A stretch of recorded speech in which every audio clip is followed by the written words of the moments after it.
Hi, my name's Nina and I am a forest school leader and outdoor education teacher for Kent Wildlife Trust. And today I have made a little video for you, and we're going to be talking about tracking. I'm going to give you some ideas and some activities involving tracking wildlife to make your walks a little bit more exciting, to get your kids really active, and to make lockdown a little bit more fun. Now, this time of year is ideal for doing some tracking and looking for some wildlife prints, because in the winter the ground is usually very muddy, or you might even have been lucky enough to have some snow this year as well. Now, there's some fantastic spotter sheets that you can print off from one of the Wildlife Trust websites that will show you some of the paw prints of some of the British wildlife that you might find in maybe your local park or woods, or any of your local green spaces, or even in your garden. So animals that have been wandering around at night looking for food leave some fantastic prints in the snow. And I'm just in the woods at the moment, and I've spotted some rabbit tracks on the ground, if you can see here. You can print off some sheets from a Wildlife Trust website, and it'll show you the different kind of paw shapes that you'll see in the snow. So I'm going to have a little bit of a follow of this rabbit track and see what it's been up to and where it's been going and what food it might be looking for in the middle of the night in the snow. You should probably find lots of bird prints, lots of bird tracks on the floor as well. It might be quite good fun following them, because you might find you're going on a little bit of a wild goose chase, as I am now, walking round and round the tree. But have a look, see if you can see the different sizes and shapes. Try and work out what kind of bird was hopping around leaving these prints. And if you're really lucky, you might even spot what looks like badger's paw prints. So you might be able to see just here, I found the light footprint of, I think, what's probably actually just a cat. But even if it's a cat or a dog's footprint that you spot with your children, it's great to see if you can ask them what you think that animal might have been up to. So for example, here I found lots of birdseed on the floor as well, and I think probably that cat's been chasing away birds that are in the local park. So see if you can get your children to turn into some nature investigators today. And you might get to see some prints like this.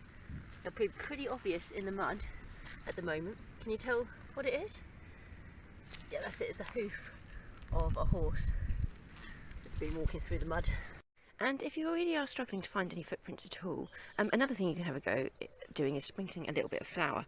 Now, I'm sprinkling this flour somewhere nice and safe, where none of the animals that are going to hopefully leave their footprints could be attacked by any predators like cats or anything like that.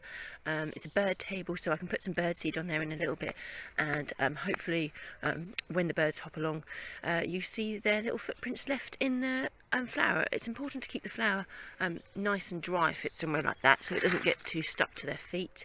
And you can also try doing it on the ground if you want to see if there's any other animals around in your garden at night.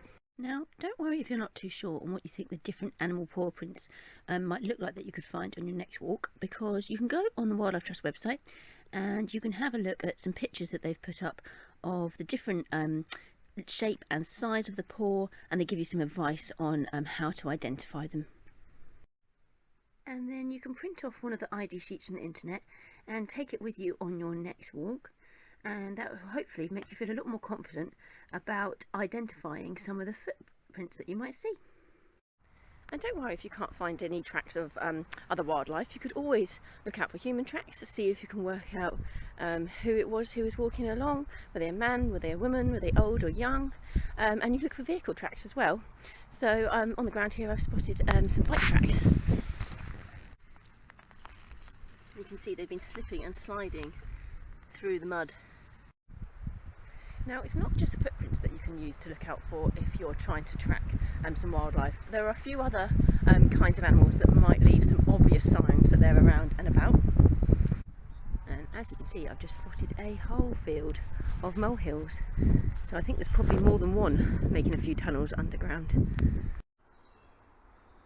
And while you're looking out for tracks of wildlife, you could also keep your eyes out for their homes or their habitats.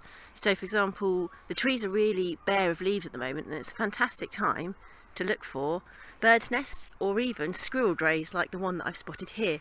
And you can tell it's a squirrel dray because it's so large. It's got a really big base and it's situated just near the trunk of the tree to keep the squirrels nice and safe on a really windy day. So see how many different kinds of habitats you can spot as well when you're going looking for your animals.